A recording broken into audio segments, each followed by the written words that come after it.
There's not a week that goes by that we don't talk to someone either in a seminar or a consulting call that says something to us like this. There's a competitor in my town, they're everywhere, they don't know anything about training, but they got all these clients. And the rest of the story always goes about how much more about training and conditioning and exercise that they know than this other business. But they forgot the first thing they said. It always goes, they're everywhere, they don't know anything, get all these clients. And what they focus on is they don't know anything and they get all these clients. And they try and make the game about how much you know.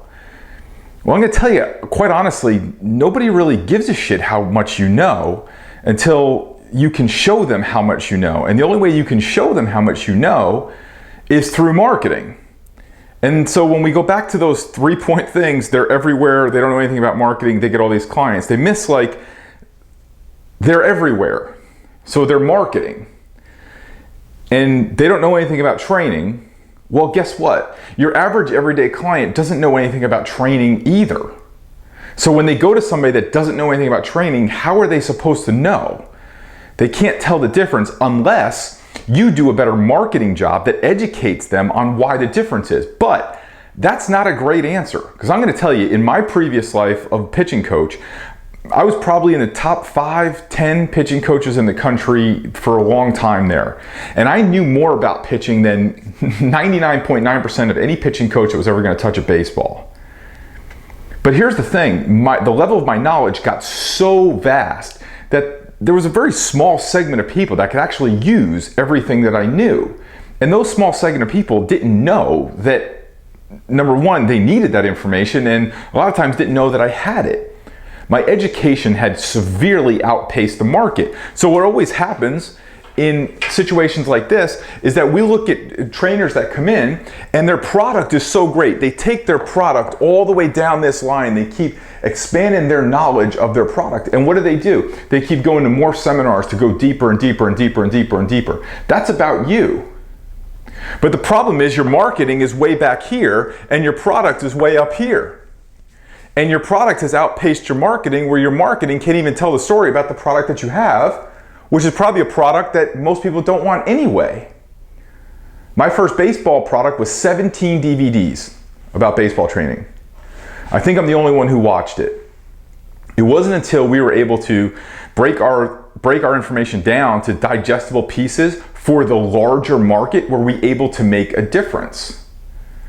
So the biggest problem here is that we outpace our product with our marketing. Now, here's some bad news. We never want to hear this. McDonald's is a much bigger company than Burger King. Coke is a much bigger company than Pepsi. But guess what? McDonald's never beats Burger King in a taste test. Coke never beats Pepsi in a taste test.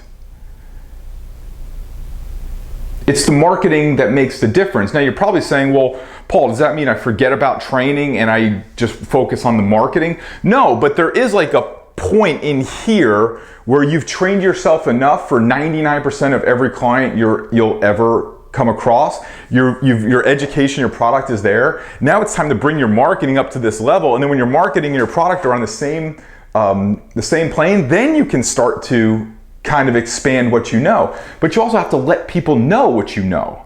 See, because here's the beauty part of this. When you have great products and great marketing, you know who you are? Apple. That's my attempt at drawing the apple. I think it's pretty good, right? So the Apple has great products and great marketing, and they fuck shit up. They're the most valuable company ever created. Try and go today without seeing an advertisement for Apple. Now, isn't that kind of crazy? Like, I still see advertisements for the iPhone 6, which came out like a year ago. It's impossible that anyone would not know about the iPhone 6.